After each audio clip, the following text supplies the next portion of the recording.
Hi everyone, it's Henry here, and in this video we're going to be finishing up the Super Heavy Challenge. So that's this Deathguard Fellblade that I've been painting. Now, I wasn't quite sure about the rest of the bits and bobs on this tank, but essentially I've spent the vast majority of time on the bits that I wanted to on this, and the rest are kind of simple finishing touches, so they're not particularly complicated, any of them. I'll just try and explain my reasons for what I've done and how I've done it, and just give a bit of completeness to the project. And then we're going to take a look at all the awesome super heavies everyone else has been getting up to painting during the challenge. I hope you enjoy. Let's paint.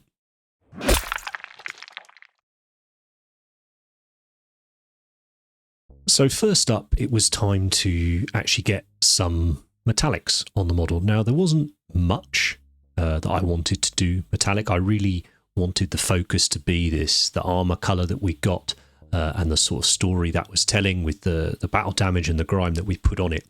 And I was hesitant to... Well, hesitant's the wrong word, isn't it?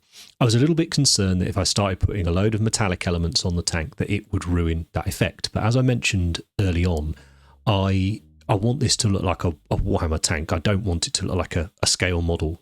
That's not the intention. It's to take some of those techniques, but it's also to keep certain things that I feel are quintessentially Warhammery, and one of which is painting metal things metal and shiny and all the rest of it. So yeah, just wanted to be careful with how I went about how much of it I went to applying. And I thought about spraying it and all the rest of it, and I thought, no, in the end, I want to stay with that textured look that we've been achieving across the rest of the model. So with regards to colours, again, I looked on the colour wheel, I had a look, okay, green, orange, that's good. So I knew I wanted a sort of coppery colour, but I was going to go for a kind of orangey copper. So I base coated it, but all sponging, as you can see, I base coated it using decayed metal, and then I highlighted it using Victorian brass. I tried, 5 or 6 different recipes for this to get the colour I wanted, and funnily enough, it's one that I've used for years and years, is the one I've fallen back on. But it was nice to do a couple of new ones and write those recipes down for future projects, some of which are coming up in the next few weeks, actually. And I think that's something I'm always keen to avoid, is that relying on certain recipes means I don't expose myself to potentially cool new ones. So once those were dry, I've gone in with a mix of Agrax Earthshade and Pterodon Turquoise to create this sort of dark green wash that I'm putting on there to kind of oxidize and tarnish the metal and shade it with. So you can see I've heavily shaded the underside of the barrels. Remember, the barrels, they're just cylinders, right? So we treat the highlights and the shadows how the light would bounce off a cylinder. So you'll kind of have that highlight running right down the top of them as if the light is coming from above. So it was a case of accentuating that. I wasn't going to cover this in verdigris, as cool as that looks. Wasn't the look I was going for on this. I didn't want anything too over the top. No part of the tank really did I want to draw focus away from any other part of the tank. And then it was just a case of doing a little bit of neat sort of edge highlighting, kind of tippy-tappy chips, but more traditional edge highlighting here. Again, just to frame it, to show a little bit more care on the model. And that central sensory thing, I don't know what it is. Obviously, I had oversprayed onto that, so I wanted to bring back some of the shine. So I just stippled on some of the Victorian brass in that case. But particularly going around and just edge highlighting all the edges here on the ribbing, I think it made a really nice difference. Let's say this isn't a display piece by any means, but I wanted there to be an element of care shown with every stage. And there's not many colours on this tank. You know me, I quite like boring things, so I didn't want to start adding loads of colour. And this lovely orangey metal felt like a really great addition to the whole scheme. So I wanted to use it in a few different places to maintain that nice sort of harmony and balance on the model. And there's this weird, I don't know what it is, this grid thing at the front of the tank. And I'm interpreting it as being made of this same sort of metal material, but I'm treating it in the same way that I've painted the armour. So I'm trying to put those transitions across the surfaces. And because we have that lovely change in angle at the top of it, where it starts to angle backwards, that was a good opportunity there for us to go dark to light on the top bit, and then dark to light again on the vertical facing. And I just did this again with the sponge, again to bring in a little bit of texture, a little bit of interest. I always feel if you're going to do quite simple, quite minimal things, like I feel like I've done on this tank, I think it's good to make them as interesting as possible so that they don't necessarily look lazy. That wasn't my intention with what I was doing here. It was all very, very considered, as simple and sort of basic as it may appear. And then again, going in with the darker colour. Now I'm spraying at about 15 psi. When I'm using a mix like this, which is very, very thin, it just washes, obviously. I've thinned it the same amount of thinner to paint, so it's a mix of Agrax and Pterodon to get the colour I want, and then I've thinned that 50-50 with just normal airbrush thinner. I've dropped the pressure a bit more than I normally do. Normally I spray about 20-25. This I was probably spraying about 15, just to be a little bit more careful. And yeah, and I'm glad I took the time to tape it off as well, because I could have just tried to be more careful, but the sponge is a messy tool. And actually the sort of 5-10 minutes it took to do all the taping was well worth it for just being able to sit and enjoy that sponging technique without being worried. I also really like how it came out on that front grille thing. It kind of reminds me of the Doom logo, that sort of effect. So yeah, very, very, very happy with how the bronze has come out in the end. And again, nice and simple. So for an army painting scheme, you know, I've got a few colours here. I know it's easy to replicate or simple to replicate, so winner.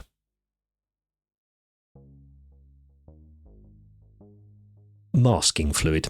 So I have used, for years and years, I've used Humbrol masking fluid. But in the, you know, spirit of trying new things, I was in a hobby shop recently and I picked up this masking fluid by Microscale Industries. Now, Microscale Industries make, what's it called? Microset and Microsol. And transfers and other things as well that I've used over the years, for over 10 years now, and I love their products. I've always been really, really happy with them. So I thought, oh, I'll pick this up. I've not seen their masking fluid before. And I needed to sort out the barrels that were on the back of the tank, the fuel barrels. I assume that's what they are. Anyway, so I thought, oh, great, I'll give this a go. I gave the instructions a quick read, saw the thing about water-based paint. I was like, nah, I'm sure it'll be fine. And I didn't bother reading any more instructions. I didn't see if anyone had done any tutorials about using it. I just thought, oh, I'll just dive in. I'm sure it'll be looks more or less like the liquid latex I've used before. Smells more or less like it. I'm sure it will be absolutely fine to put on here and will be brilliant. It was not brilliant. It went disastrously wrong. And to the point where I had to scrape things off with the cocktail stick. That didn't work. Then I got the knife out, so I was ripping all the paint off. So yeah, a bit of a disaster. So I will go back to drawing board with that and have a play around with it, read some instructions, read some other people's usage, and see if I can not be such an idiot and use what is undoubtedly an excellent product and use it well. So yeah, just repainted the barrels. And in the end, I just did the main barrel, the armour colour, and then did the banding metal, which was the opposite of what I was originally going to do it, which is why I masked it off. I thought maybe they'd kind of look cool in like a sort of olivey green scheme or something like that, the fuel barrels, but I'd looked at a few different Fellblades and what people had done. I was like, oh, do you know, actually I quite like the barrels in the same colour as the armour. So yeah, that's what we went for in the end. The rest of the metals, the silvery metals, is very, very simple. I say this video is full of just, there's not much left on the tank, right? So keep it quick, keep it simple. I chose a Metal Colour Series paint by Vallejo. This one is called Exhaust Manifold. I chose this because it is a nice dirty silver colour, and also because this flows very nicely with a normal hairy brush. And there's lots of quite intricate spaces I wanted to get into. So blacked out all the areas first, painted them in with that. And here I'm just using an enamel wash. This is AK Panel Liner for blue and grey camo. I used to love using this. I haven't used it for years, to the point where my bottle had gone off, so I ordered a new one. And yeah, I love it. So just slap that over it, and yeah, I think it looks pretty good. And again, nice and quick. Next up is that's possibly the quickest tutorial thing I think I've ever bothered to put in a video. But there we go. It's bound to be someone ask how it's done. That's it. That's just how it's done. Now, with regards to other colours on the model, I say there aren't many, and black is actually one of them. It's obviously on the Demolisher Cannon cowling and on these heavy bolters. I wanted to use the heavy bolters because of I think I mentioned in the first video, you've got this Holy Trinity thing with Deathguard. They're like bolters, melters and flamers. So I thought, let's get the bolters on there. Also because, I'm not sure if you're aware, it's a sculpt that has been talked about quite often due to how the magazine for the rounds for the top heavy bolter sits and appear to be basically contained within the lower ones. So yeah, it's just a bit of fun. But I love heavy bolters. I think they're my favourite thing in sort of 40k and 30k I just love that idea of it as a weapon. But I want to make them look interesting, black. So I've sprayed them black. Then I've used a sponge to do the first highlight with petroleum grey, which is a nice, slightly purple grey. And again, that was a deliberate choice. The purple next to the green I knew would work nicely. In the past, I've used purple to shade Deathguard schemes. It seems to work very nicely with that deck tan colour as well. So I knew I was going to be all right with that. And then I just mixed in a little white to lighten it up to do just lots more scratches and dashes on the edges, just to marry it up with the rest of the armour.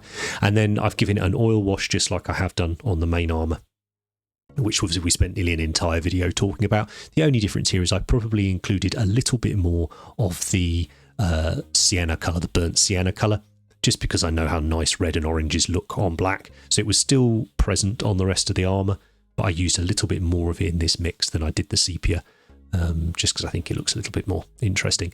And at this point realised I had not glued on or snipped off or prepared the additional power coupling things for the heavy bolters, which aggravated the hell out of me.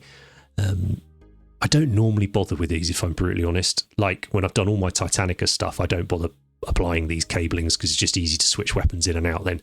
And if it's not there, I don't think you miss it. But I figured if I didn't put them on, someone would probably comment, and I thought for the sake of, 15 minutes fiddling around, it would be absolutely fine.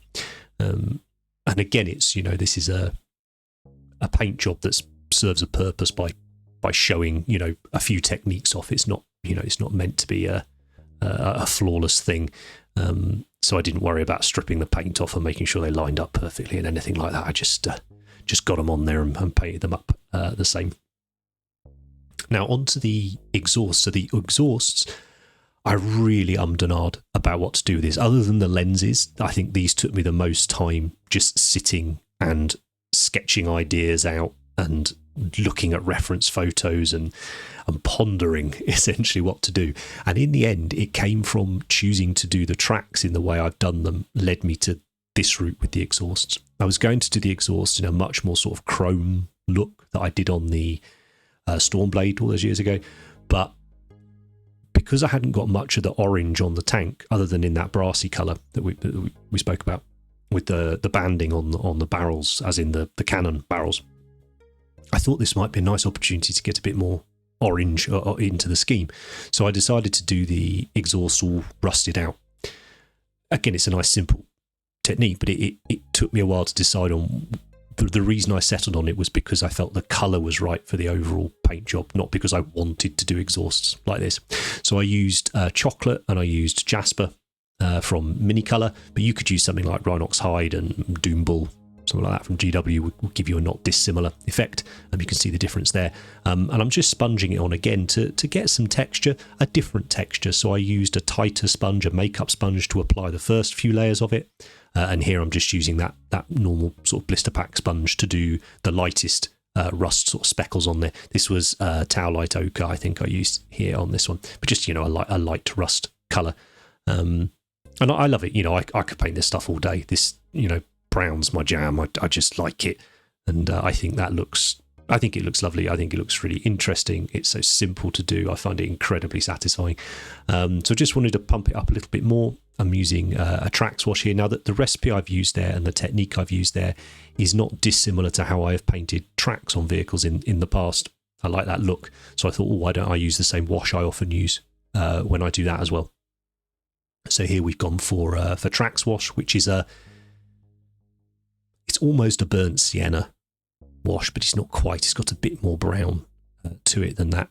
And I just really like it. And I nearly caught myself doing it over some blue tack, which would have melted the blue tack and made a horrible mess because of the thinners. So then I switched to my reverse grip tweezers to hold it, to do it with. If you remember a few videos ago, I forgot about the blue tack and the white spirits. And then with a little bit of swearing and sort of thumbing it in, we got the exhausts located where they needed to go. And then I've just gone in here with light rust colour. This is light rust by Absalom 502. But again, burnt sienna by certain brands would give you this colour. But yeah, I just wanted a nice light orange colour just to go in and just push the rust a little bit further. And then it's just, lenses and a few little bits and bobs left to do. So as I was saying, lenses cause me quite a lot of consternation on this. I've painted lenses in tons of different ways, and I think there's a lot of fun ways of doing them. As with so much to do with painting this whole tank, there's loads of different ways of making it look cool. And yeah, I was in a real pickle about what to do with them. I sort of spoke to Andy, and we looked at some pictures of tanks and these windows on the hatches, and in the end just settled for a gloss black. Keep them simple. Just a little bit different. And I'm really pleased with how they came out. But speaking of Andy, he's got a series going on over on Patreon at the moment, Paint a Normal Man Quite Nicely challenge, for which he's been painting up a swooping hawk. And again, on the Discord, there's another little challenge channel opened up if you'd like to join in with that one. And just a huge thank you to those of you that support us over on Patreon. If it wasn't for you guys, we couldn't do what we do. So if you want the extra videos from Andy, if you want access to early tickets and all sorts of other sort of perks, and just our eternal thanks, really, consider going and checking it out. And if you can't support us on Patreon for whatever reason, then your likes, your subscribes, your comments, your shares of these videos on YouTube, they make a huge difference to us. And I really appreciate them all. Simple black windows on the hatches, the cupolas, that type of thing. But then I wanted to try something a little bit different on one of these lenses. I'd seen this kind of cool, sort of iridescent kind of look, little like polarized lens type look, which I thought was quite cool. And I thought, shall I just use some color shift paints? And I went to grab one out I had by Turbo Dork, and it had all congealed and gone horrible, which is a shame, so I couldn't use that. But in the end, I thought, well, hang on, I'll just paint it metal, then I'll use Luxion purple contrast paint and Acalian green contrast paint, and kind of just create my own color shift. And yeah, I think it looks all right. Personally, I'm the biggest fan of just using Tamiya clears over metals for lenses, but I thought it's a good opportunity to try a few different ones out on a tank that it doesn't matter in a sense. It's simply here to try things out on and show things off on. So once the lenses were done, that was it. Everything was now on the tank, and it was time for a few little finishing touches. So I'm just going in with my airbrush here. It's got Agrax Earth Shade and airbrush thinner in there, spraying about 15-20 psi, because again, it's that wash consistency. And I'm just going to grunge and grime up around sort of vents, muzzles of weapons, and places like that, down around the exhaust, just sort of filthy it up a little bit, just add a little bit more life into it.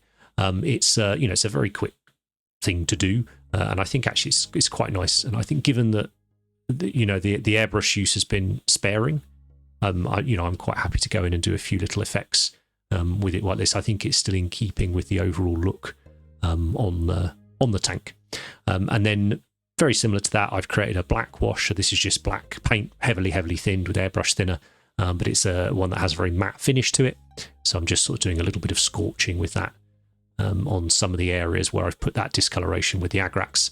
So the ends of the muzzle brakes and the tops of the exhausts, things like that. Just give it a little bit of this. I could have done so much more to all different areas of this tank, but I say I didn't for this series. It was the armor and the tracks, things like that I wanted to focus on for this. Ones in the future, we'll deep dive sort of on, weapons and exhausts and all sorts of good stuff like that. But I can't have this be like a 20 video series. So yeah. So let's now move on to much more exciting things than my tank, which is what everybody else has been getting up to over on Discord in the Super Heavy Challenge channel.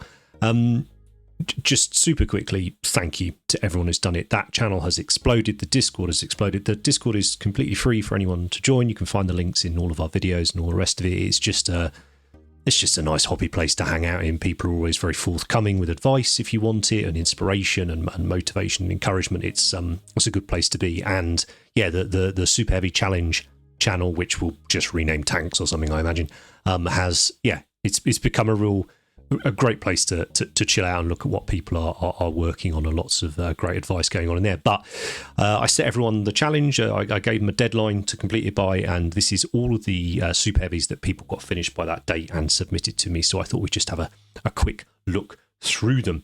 So first up is this delicious Krieg tank. And a recurring theme here. This was an abandoned project that someone has got on, and Eves has got on and finished for the challenge, which is awesome.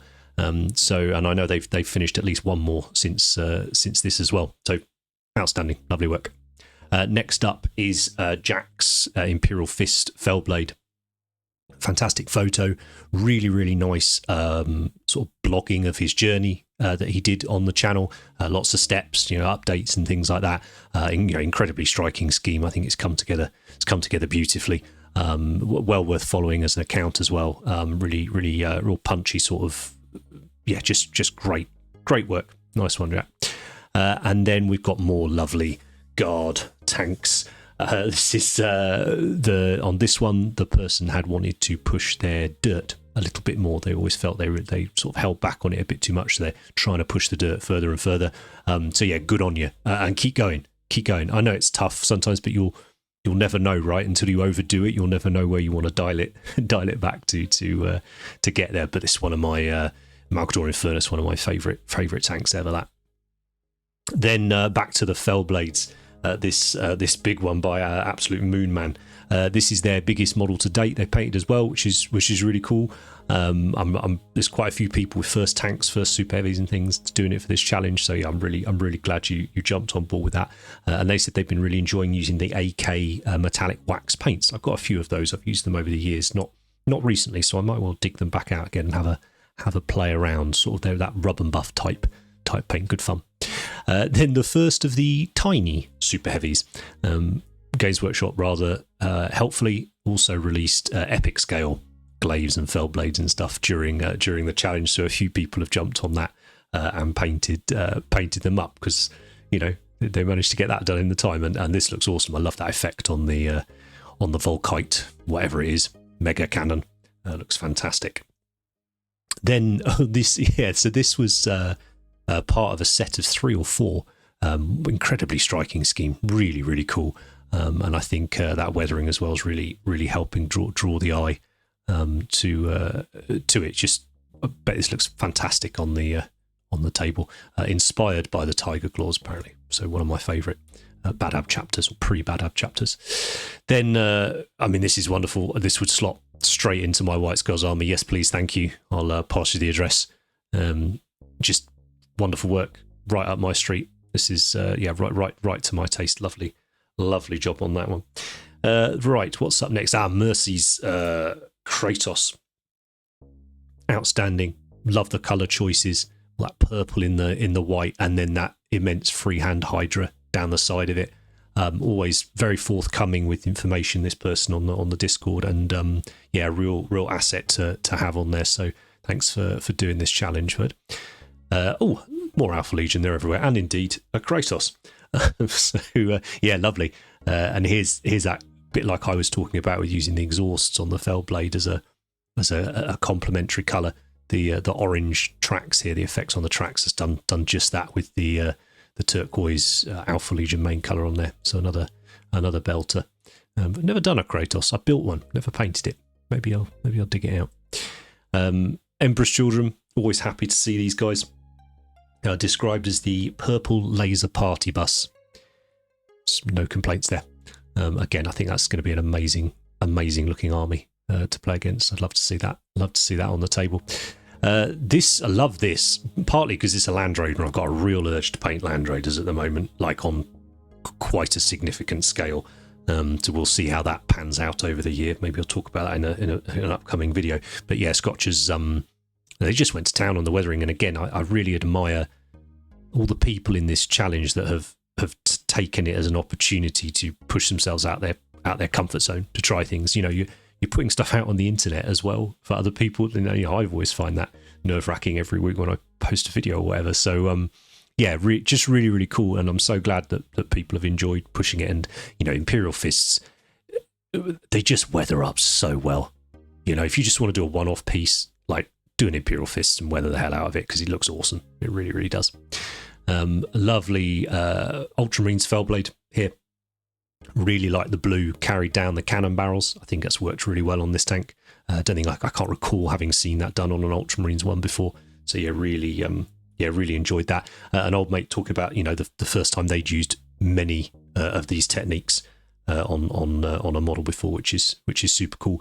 And then Dawnlight as well, saying that this is the first time they'd used an airbrush, I believe, in fact, as well as lots of these techniques. So good on you. That's awesome.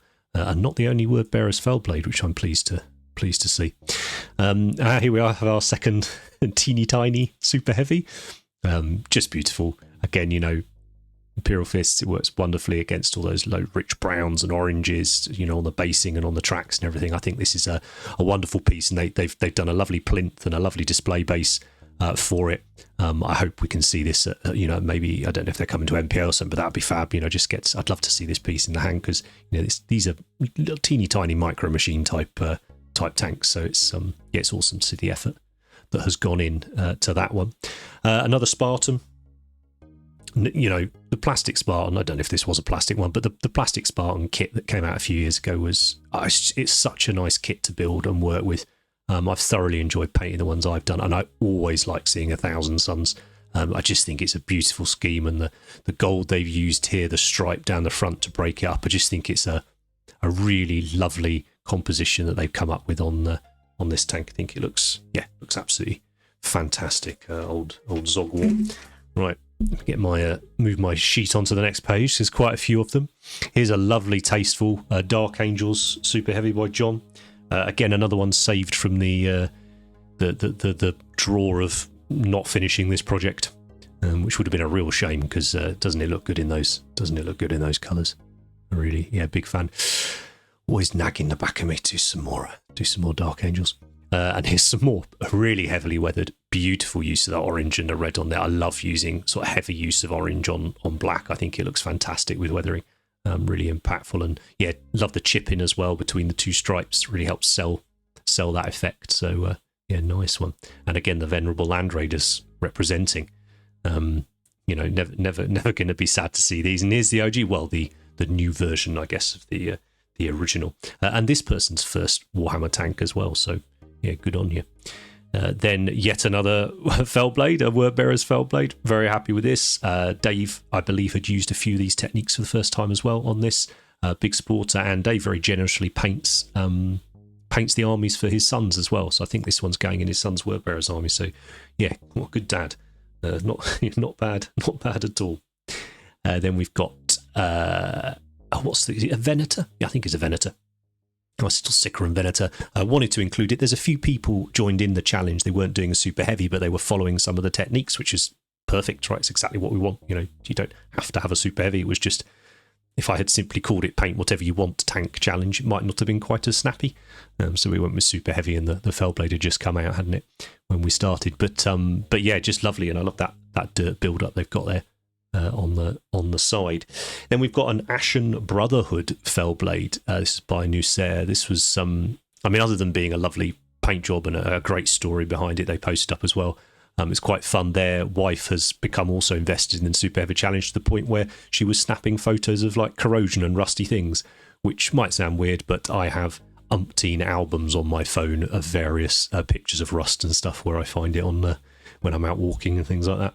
So yeah, that was very amusing to see, but also very encouraging. Kickboxing Banana, you're very welcome. They were thanking me for encouraging them to edge highlight 2 Baneblades. Never going to be a thing to regret that. Not when it comes out looking as cool as this.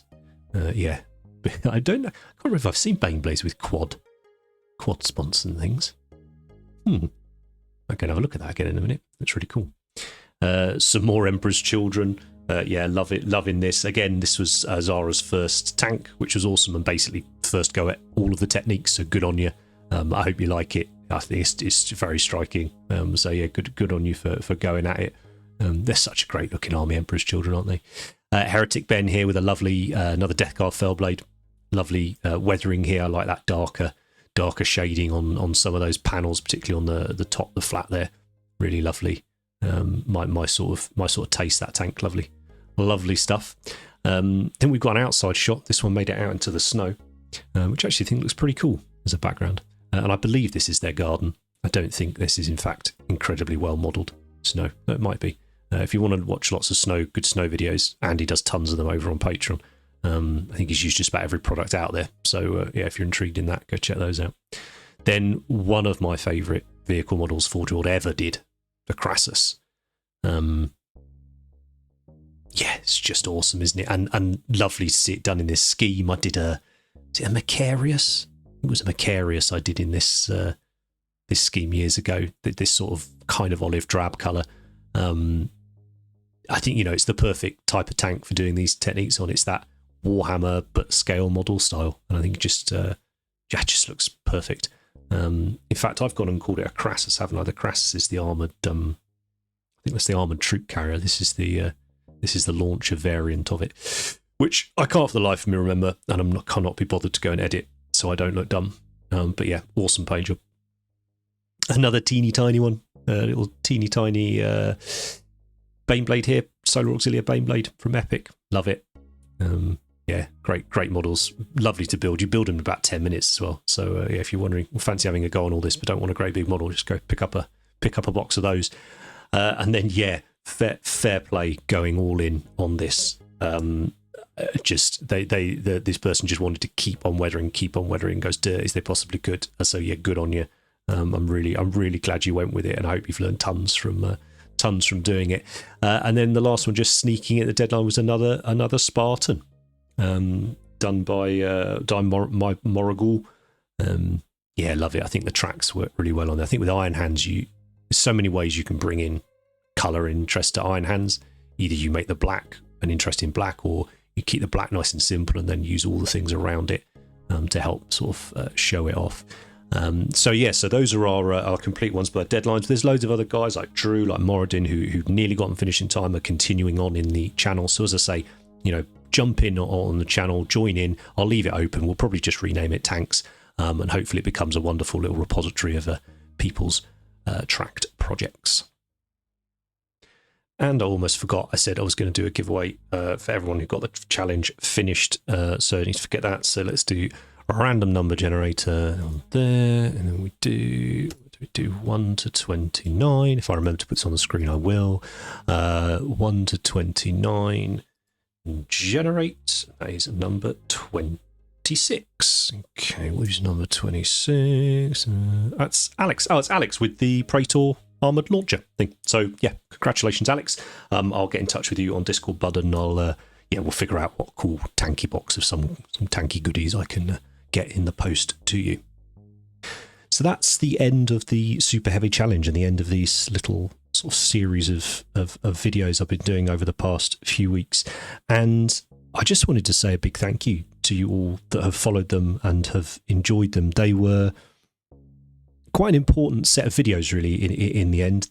We've been going on YouTube now for 5 years, I think it is, and I wouldn't say I was getting burnt out on it, but I was certainly finding the relentless sort of do the new release schedule thing a little bit too much. Essentially what it was stopping me doing was lots of projects that I really wanted to do and I'd had a passion to do, and I'm very conscious that we don't have forever to do our hobby, and my hobby is nearly all on camera, it's nearly all documented, so I wanted to start doing more things that are pieces I want on my shelf, or I want to use for games with my buddies and things like that, and I wanted to document them and show them to you guys. So I really just needed a bit of a pause, and this little series of videos with the tank, it enabled me to just relax, just sort of reset, do something I'm very comfortable with. I teach tank painting classes all the time, it's something I really enjoy doing, and it was nice putting them out on YouTube for you guys to watch while we sort of talked in the background and changed a few things to do with the business, things like the website, bringing Ben on board, all this other stuff that goes on in the background to try and ensure Cult is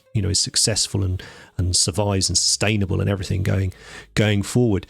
So it will they're very special videos in a one sense. It's not a display tank. It's not meant to be that. It was a teaching piece that allowed me to have some fun with some videos and share it with you guys. But yeah, it's essentially what does it mean? Well, having what I've just said, then we're gonna be moving YouTube to fortnightly tutorial videos now. So rather than the weekly type thing, they'll be every 2 weeks. Now, that won't happen all the time. Sometimes I will stick in extra videos here and there over the year where relevant or where a quick project comes up. But what I want to be able to do is just do slightly more ambitious projects. There's this thing about old GW saying in the stores back in like the 90s and noughties, it used to be inspiration and aspiration. That was what you wanted. And that's what I want to try and provide here. I want to try and do some fun, some relaxation, and maybe a few little things that spark people's interests and inspire them to go on and make awesome things that I can look at and enjoy, and other people can as well. So, in the past, maybe it would have been, I might have painted a blood angel. Well, now I want to go and paint, a squad of blood angels, or more likely I might want to go and convert and kit bash and paint up a blood angels kill team and things like that. And I just need a little bit more time to do those. So that will be the way channel. You'll be getting the podcast every week. That will be over on Culture Paints. You can go and enjoy that if you just want to listen to us chatting hobby. But yeah, the future of YouTube will be not that many series like we've done here with the tank. There'll be more one-off self-contained. There might be multi-parters, but generally that's what Patreon is for. For YouTube, it will generally be self-contained videos, but on slightly more ambitious projects and more personal projects. And I hope you guys enjoy that, and I hope you guys can get behind that, and I hope you don't mind us transitioning over to that a bit. After 5 years of sort of doing tutorials every week, usually based on new releases and stuff, I think it will be nice. Don't get me wrong, I absolutely will still be doing tutorials on new releases when certain ones come out that I get really excited about, but I think it's time now to start indulging some of those weirder hobby whims and start ticking things off the old hobby bucket list. And I really hope that you'll be here for the journey for the next few years as that continues. So thank you ever so much for all of your support. If you've got any questions about anything in this video, pop them down in the comments. I'll get back to you as soon as I can. Take care. I'll see you next time. If you like any of the models that you've seen in this video, but you don't have the time or the wherewithal to do them yourselves, then consider giving Ben an email at commissions@cultofpaint.com. Maybe he can help you out.